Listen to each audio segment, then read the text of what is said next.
Welcome back to Ammi's kitchen. ഇന്ന് ഞാനിവിടെ വന്നിരിക്കുന്നത് ഒരു മട്ടൻ ബിരിയാണി റെസിപ്പി ആയിട്ടാണ്. നല്ല ടേസ്റ്റാണ്, എല്ലാവരും ട്രൈ ചെയ്ത് നോക്കണം. അപ്പോൾ ആദ്യമായിട്ട് എൻ്റെ ചാനൽ കാണുന്നവർ സബ്സ്ക്രൈബ് ചെയ്യാൻ മറക്കരുത്. ഒപ്പം തന്നെ താഴെ കാണുന്ന ബെൽ ബട്ടൺ കൂടി പ്രസ് ചെയ്യണേ. അപ്പം നമ്മുടെ ബിരിയാണി വെക്കാൻ വേണ്ടിയിട്ട് ഞാനിവിടെ 3 കപ്പ് ബസ്മതി റൈസ് എടുത്തിട്ടുണ്ട്. നിങ്ങൾക്ക് ഇഷ്ടമുള്ള റൈസ് എടുക്കാം, ജീരകശാല ഇല്ലെങ്കിൽ ഇന്ത്യ ഗേറ്റ് ഏത് വേണമെങ്കിലും എടുക്കാം. പിന്നെ കഴുകി വൃത്തിയാക്കിയ 1 കിലോ മട്ടൻ എടുത്തിട്ടുണ്ട്. അതിന് ഒരു അത്യാവശ്യം മീഡിയം പീസായിട്ട് കട്ട് ചെയ്തെടുക്കണം. പിന്നെ ഞാനിപ്പോൾ എടുത്തേക്കുന്നത് ഒരു 5 സവാളയാണ്. അതിനകത്ത് 4 സവാള നമുക്ക് മസാല ഉണ്ടാക്കാൻ വേണ്ടിയിട്ടും പിന്നെ ഒരെണ്ണം ബിസ്തയ്ക്ക് വേണ്ടിയിട്ടും. പിന്നെ ഞാനിവിടെ 2 ടൊമാറ്റോ എടുത്തിട്ടുണ്ട്. അതിന് ചെറിയ പീസസായിട്ട് കട്ട് ചെയ്തെടുത്തിട്ടുണ്ട്. പിന്നെ നമുക്ക് വേണ്ടുന്നത് 1 കപ്പ് മല്ലിയില ചെറുതായിട്ട് മുറിച്ചെടുക്കണം. പിന്നെ വേണ്ടുന്നത് പുതിനയില, അത് 1 കപ്പ് ചെറിയ പീസസായിട്ട് കട്ട് ചെയ്തെടുക്കണം. പിന്നെ നമുക്ക് മസാല ഉണ്ടാക്കാൻ വേണ്ടിയിട്ട് Kashmiri chilli powder 1 table spoon ഞാൻ എടുത്തിട്ടുണ്ട്. നിങ്ങൾക്ക് എരിവിനനുസരിച്ച് മുളക് അഡ്ജസ്റ്റ് ചെയ്യാം. പിന്നെ വേണ്ടുന്നത് ഗരം മസാല 1 ടീസ്പൂൺ എടുത്തിട്ടുണ്ട്. പിന്നെ വേണ്ടുന്നത് ഇഞ്ചി വെളുത്തുള്ളി പച്ചമുളക് പേസ്റ്റ് 1.5 ടേബിൾ സ്പൂണ്. പിന്നെ ഇത് ഗാർണിഷ് ചെയ്യാൻ വേണ്ടിയിട്ട് ഞാനിപ്പോൾ ഒരു 50 ഗ്രാം കാഷ്യൂനട്ട് എടുത്തിട്ടുണ്ട്. ഒരു 30 ഗ്രാം റൈസിൻസ് എടുത്തിട്ടുണ്ട്. പിന്നെ നമുക്കിതിലേക്ക് വേണ്ടുന്നത് 1 ടേബിൾ സ്പൂൺ ലെമൺ ജ്യൂസ്. പിന്നെ നമുക്കിതിലേക്ക് വേണ്ടുന്നത് 1 ടേബിൾ സ്പൂൺ മല്ലിപ്പൊടി, 1 ടീസ്പൂൺ മഞ്ഞൾപ്പൊടി. പിന്നെ നമുക്കിതിലേക്ക് വേണ്ടുന്നത് 1 ടേബിൾ സ്പൂൺ തൈരാണ്. ഞാനിപ്പോൾ നല്ല കട്ട തൈരാണ് എടുത്തേക്കുന്നത്. ഈ തൈര് ചേർക്കുമ്പം മട്ടനൊക്കെ നല്ല സോഫ്റ്റായിട്ട് കിട്ടും. ഇപ്പം നമുക്ക് അരി എടുത്ത് വെച്ചിരിക്കുന്നതിനെ ഒന്ന് കുതിർത്ത് വയ്ക്കാം ഒരു അരമണിക്കൂർ. അതിനുശേഷം നമുക്ക് ബിസ്ത ഉണ്ടാക്കാൻ വേണ്ടിയിട്ട് ഞാനിവിടെ ഒരു പാത്രം അടുപ്പിൽ വെച്ച് ഇതൊന്ന് ചൂടാകുമ്പോഴത്തേക്ക് എണ്ണ ഒഴിച്ചു കൊടുക്കാം. ചൂടാവുന്നിടം വരെ വയ്ക്കാം. ഞാനിപ്പോൾ നല്ല ഇരുമ്പ് ചട്ടിയാണ് എടുത്തേക്കുന്നത്. ഇപ്പോൾ നമ്മുടെ എണ്ണ നന്നായിട്ട് ചൂടായിട്ടുണ്ട്. അതിലേക്ക് ഞാൻ എടുത്ത് വെച്ചിരിക്കുന്ന കാഷ്യൂനട്ട് ആഡ് ചെയ്ത് കൊടുത്ത് ഇനി നമുക്കിതിനെ ഒന്ന് ചെറുതായിട്ട് ലൈറ്റ് ബ്രൗൺ ആകുമ്പോഴത്തേക്ക് ഒന്ന് കോരിയെടുക്കാം. അപ്പം നമ്മുടെ കാഷ്യൂനട്ടെല്ലാം നന്നായിട്ട് റെഡി ആയിട്ടുണ്ട്. ഇതിലേക്ക് നമുക്ക് ബാക്കി എടുത്ത് വെച്ചിരിക്കുന്ന റൈസിൻസ് ഒന്ന് ആഡ് ചെയ്ത് കൊടുക്കാം. ഇപ്പം നമ്മുടെ കാഷ്യൂനട്ട് റൈസിൻസ് നന്നായിട്ട് റെഡി ആയിട്ടുണ്ട്. ബാക്കി ഇരിക്കുന്ന എണ്ണയിലേക്ക് നമ്മൾ എടുത്ത് വെച്ചിരിക്കുന്ന സവാള ഒരെണ്ണം ആഡ് ചെയ്ത് കൊടുക്കാം. സവാള കട്ട് ചെയ്യുന്ന സമയത്ത് ബിസ്ത ഉണ്ടാക്കാൻ എപ്പോഴും ചെറിയ ചെറിയ പീസസ് ആയിട്ട് കട്ട് ചെയ്യണം. ഇല്ലെങ്കിൽ ഫ്രൈ ആയി വരുമ്പോഴത്തേക്ക് ശരിയാവത്തില്ല. ഇപ്പം നമ്മുടെ ബിസ്ത എല്ലാം ഇവിടെ റെഡി ആയിട്ടുണ്ട്, നല്ല കളറായിട്ടുണ്ട്. ഇനി നമുക്ക് ബിരിയാണിയിലേക്ക് വേണ്ടിയിട്ട് മട്ടനെ റെഡിയാക്കാൻ വേണ്ടിയിട്ട് ഞാനിപ്പോൾ ഒരു കുക്കറിലാണ് ഈ മട്ടനെ വേവിക്കാൻ പോകുന്നത്. നിങ്ങൾക്ക് വേണമെങ്കിൽ അല്ലാതെ മസാല ഉണ്ടാക്കുന്ന സമയത്ത് സെപ്പറേറ്റ് വെച്ച് വേണമെങ്കിൽ വേവിക്കാം. ഇപ്പം ഇതിലേക്ക് ഞാൻ മട്ടൻ ആഡ് ചെയ്ത് കൊടുത്ത് ബാക്കി കുറച്ചെടുത്ത് മുളക് പൊടി, പിന്നെ കുറച്ച് മല്ലിപ്പൊടി, പിന്നെ കുറച്ച് മഞ്ഞൾപ്പൊടി, ആവശ്യത്തിന് ഉപ്പും കൂടെ ചേർത്ത് നന്നായിട്ടൊന്ന് മിക്സ് ചെയ്യണം. ഗരം മസാല കൂടി ആഡ് ചെയ്ത് കൊടുക്കണം. ഇതിന് നന്നായിട്ട് നമുക്ക് മിക്സ് ചെയ്തിട്ട് നമ്മുടെ കുക്കറിന് കുറച്ച് വെള്ളം, ഒരു അര ഗ്ലാസ് വെള്ളം ഒഴിച്ചിട്ട് നമുക്കിതിനെ ഒന്ന് അടച്ചു വയ്ക്കണം. നന്നായിട്ടൊന്ന് മിക്സ് ചെയ്തതിന് ശേഷം മസാല എല്ലാം ഒന്ന് എല്ലായിടത്തും പിടിക്കണം. പൊടികളെല്ലാം മിക്സ് ആയിട്ടുണ്ട്. ഇതിനെ നമുക്ക് അടച്ചു വെച്ചിട്ട് ഒരു 6 വിസിലാവുന്നിടം വരയ്ക്കിനും വേവിക്കാം. കാര്യം മട്ടൻ നന്നായിട്ട് വെന്ത് കിട്ടണമെങ്കിൽ കുറച്ച് വിസിലടിക്കണം. അപ്പം നമ്മുടെ മട്ടനും മസാല ഉണ്ടാക്കാൻ വേണ്ടിയിട്ട് ഞാനിപ്പോൾ ഒരു അടുപ്പിലൊരു പാൻ വെച്ചിട്ടുണ്ട്. പാൻ ഇപ്പം നന്നായിട്ട് ചൂടായിട്ടുണ്ട്. അതിലേക്ക് എടുത്ത് വെച്ചിരിക്കുന്ന എണ്ണ നമുക്ക് ആഡ് ചെയ്ത് കൊടുക്കാം. നിങ്ങൾക്ക് ഇഷ്ടമുള്ള എണ്ണ എന്ത് തന്നെയായാലും യൂസ് ചെയ്യാം. പിന്നെ അതിലേക്ക് നമ്മൾ കട്ട് ചെയ്ത് വെച്ചിരിക്കുന്ന സവാള ഇട്ട് വഴറ്റി കൊടുക്കാം. അതിനുശേഷം അതിലേക്ക് ഒരു അല്പം ഉപ്പിട്ട് കൊടുത്തിട്ടുണ്ടെങ്കിൽ പെട്ടെന്ന് തന്നെ ഈ സവാള എല്ലാം ഒന്ന് വഴണ്ട് കിട്ടും. പിന്നെ നമുക്കതിലേക്ക് ഇഞ്ചി വെളുത്തുള്ളി പച്ചമുളക് പേസ്റ്റ് കൂടി ആഡ് ചെയ്ത് കൊടുക്കാം. എന്നിട്ട് ഇതിനെ നന്നായിട്ടൊന്ന് ഇളക്കണം. ഇപ്പം ഏകദേശം സവാള എല്ലാം ഒന്ന് വഴണ്ട് വന്നിട്ടുണ്ട്. കുറച്ചുകൂടി ഇളക്കി കൊടുക്കാം. അതിനുശേഷം നമ്മൾ കട്ട് ചെയ്ത് വെച്ചിരിക്കുന്ന ടൊമാറ്റോ ഒന്ന് ആഡ് ചെയ്ത് കൊടുക്കാം. ഇനി നമുക്ക് നന്നായിട്ടൊന്ന് ഇളക്കി കൊടുക്കാം. ടൊമാറ്റോ എല്ലാം നന്നായിട്ട് വഴണ്ട് വന്നിട്ടുണ്ട്. അതിലേക്ക് ഞാൻ എടുത്ത് വെച്ചിരിക്കുന്ന മുളക് പൊടി ആഡ് ചെയ്ത് കൊടുത്തിട്ടുണ്ട്. മുളക് പൊടി ആഡ് ചെയ്യുന്ന സമയത്ത് തീ ഒരല്പം കുറയ്ക്കണം. ഇല്ലയെന്നുണ്ടെങ്കിൽ പെട്ടെന്ന് തന്നെ മസാല കരിഞ്ഞു പോകും. അതിനുശേഷം നമ്മൾ എടുത്ത് വെച്ചിരിക്കുന്ന മല്ലിപ്പൊടി ആഡ് ചെയ്ത് കൊടുക്കുക. മല്ലിപ്പൊടി നിങ്ങൾക്ക് വേണ്ടാന്നുണ്ടെങ്കിൽ ആഡ് ചെയ്യേണ്ട, വേണമെങ്കിൽ ചേർത്താൽ മതി. ഞാൻ പക്ഷേ സാധാരണ ചേർക്കാറുണ്ട്. ഇതിനെ നമുക്കൊന്ന് ഇളക്കി കൊടുക്കാം. അതിനുശേഷം ഗരം മസാല ആഡ് ചെയ്ത് കൊടുക്കാം. മസാലകളൊക്കെ നിങ്ങൾ ഇപ്പം എത്ര ഇറച്ചി എടുക്കുന്നതെന്ന് അനുസരിച്ച് കൂട്ടുകയും കുറയ്ക്കുകയും ചെയ്യാം.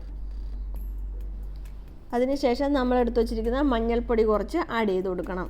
ഇനി നമുക്കിതിനെ നന്നായിട്ടൊന്ന് മിക്സ് ചെയ്യാം. ഇപ്പോൾ മസാല എല്ലാം പിടിച്ചിട്ടുണ്ട്.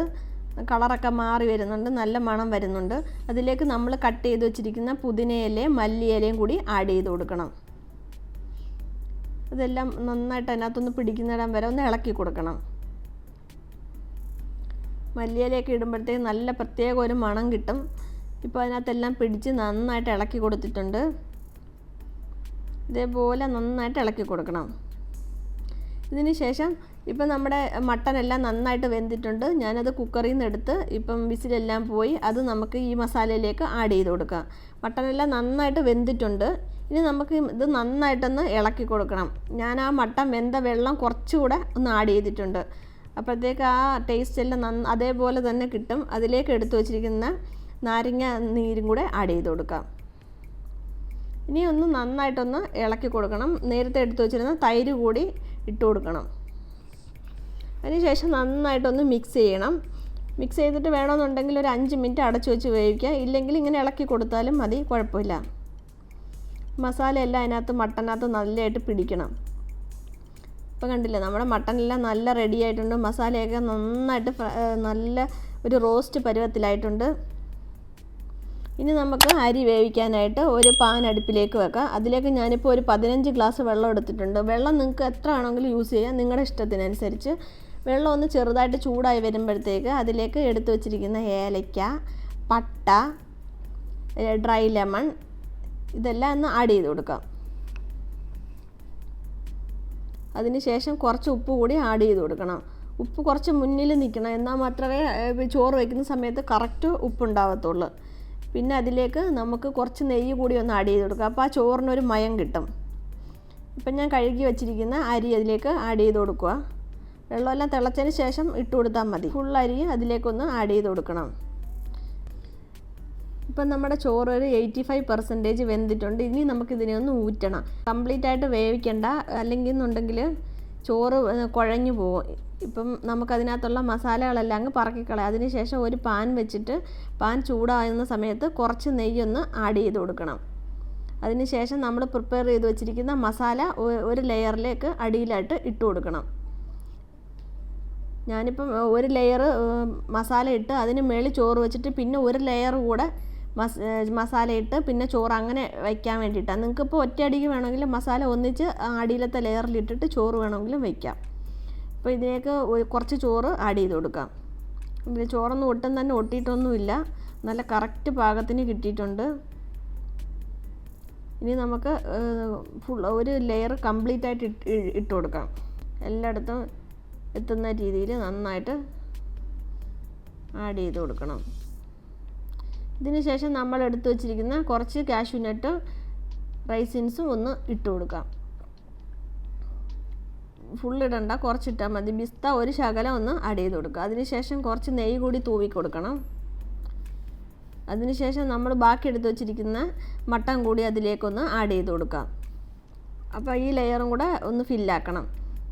അതിനുശേഷം ബാക്കി ഇരിക്കുന്ന ചോറ് വെച്ചിട്ട് ഫുൾ ലെയർ കംപ്ലീറ്റ് ചെയ്തതിന് ശേഷം ഗാർണിഷ് ചെയ്തെടുക്കാം. അതിന് വേണ്ടിയിട്ട് ഞാനിവിടെ എടുത്ത് വെച്ചിരിക്കുന്ന കാഷ്യൂനട്ട് റൈസൻസും ഒന്ന് ആഡ് ചെയ്ത് കൊടുക്കുകയാണ്. നിങ്ങൾക്കിപ്പം ബിരിയാണി, ഞാനിപ്പം ചോറ് ഊറ്റിയാണ് വെച്ചത്. നിങ്ങൾക്ക് വേണമെന്നുണ്ടെങ്കിൽ വറ്റിച്ചെടുക്കാം. വറ്റിച്ചെടുക്കുമ്പോൾ കുറച്ചുകൂടെ നല്ല ടേസ്റ്റ് കിട്ടും. അതിന് ചെറിയ ജീരകശാല അരിയായിരിക്കും കുറച്ചുകൂടെ നല്ലത്. അതിന് ശേഷം നമ്മളിപ്പോൾ എടുത്ത് വെച്ചിരിക്കുന്ന മല്ലിയില മേളിലേക്കൊന്ന് ആഡ് ചെയ്ത് കൊടുക്കണം.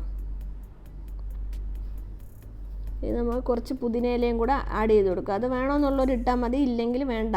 പിന്നെ ഞാൻ ആ ഡ്രൈ ലെമൺ, ചോറ് വേവിച്ച സമയത്ത് ഇട്ട ഡ്രൈ ലെമൺ കൂടി അതിനകത്ത് വച്ചിട്ടുണ്ട്. അപ്പോൾ നല്ല രസമായിരിക്കും കാണാനായിട്ട്. പിന്നെ നമ്മുടെ പിസ്ത കൂടി ആഡ് ചെയ്ത് കൊടുത്തിട്ടുണ്ട്. അതിൻ്റെ മുകളിൽ കുറച്ച് നെയ്യ് നമുക്കൊന്ന് തൂക്കി കൊടുക്കാം. നെയ്യ് നിങ്ങളുടെ ഇഷ്ടത്തിനനുസരിച്ച് എത്ര വേണമെങ്കിലും അത്ര ആഡ് ചെയ്താൽ മതി. പിന്നെ ഞാൻ പാലിനകത്ത് കുറച്ച് മഞ്ഞൾപ്പൊടി ആഡ് ചെയ്തിട്ടുണ്ട്, ഒരു കളറൊക്കെ കിട്ടാൻ വേണ്ടിയിട്ട്. നമ്മുടെ ബിരിയാണി ഇവിടെ റെഡി ആയിട്ടുണ്ട്. ഇനി നമുക്കിതിനെ ഒന്ന് ദം ചെയ്യാം. ഞാനിപ്പം ദം ചെയ്യാൻ വേണ്ടിയിട്ട് ഫോയിൽ പേപ്പറാണ് എടുത്തേക്കുന്നത്. ഇതിൻ്റെ മുകളിൽ 2 ഫോയിൽ പേപ്പർ വെച്ചിട്ട് അടച്ചു വയ്ക്കും. ഇപ്പം നിങ്ങളുടെ കയ്യിൽ ചിലപ്പം ഫോയിൽ പേപ്പർ ഇല്ല എന്നുണ്ടെങ്കിൽ പ്രശ്നമൊന്നുമില്ല. കുറച്ച് മൈദാപ്പൊടി ഒന്ന് കുഴച്ചിട്ട് നല്ലൊരു അടപ്പ് പാത്രം വെച്ച് ക്ലോസ് ചെയ്താൽ മതി. അതിൻ്റെ മുകളിൽ എന്തെങ്കിലും വെയിറ്റ് വെച്ചാൽ മതി. ഇപ്പം നമ്മുടെ ദമ്മൊക്കെ ഒന്ന് പൊട്ടിച്ച് നോക്കാൻ പോവുകയാണ്. ഒരു 15 മിനിറ്റൊക്കെ കഴിഞ്ഞപ്പോഴത്തേക്ക് നല്ല മണം വരുന്നുണ്ട്. എല്ലാവരും ഒന്ന് ട്രൈ ചെയ്ത് നോക്കണം. പിന്നെ ആദ്യമായിട്ട് എൻ്റെ ചാനൽ കാണുന്നവർ സബ്സ്ക്രൈബ് ചെയ്യാൻ മറക്കരുത്. ഇഷ്ടമായെങ്കിൽ കമൻറ്റും ലൈക്കും ഷെയറും ചെയ്യാൻ കൂടി മറക്കരുത് പ്ലീസ്.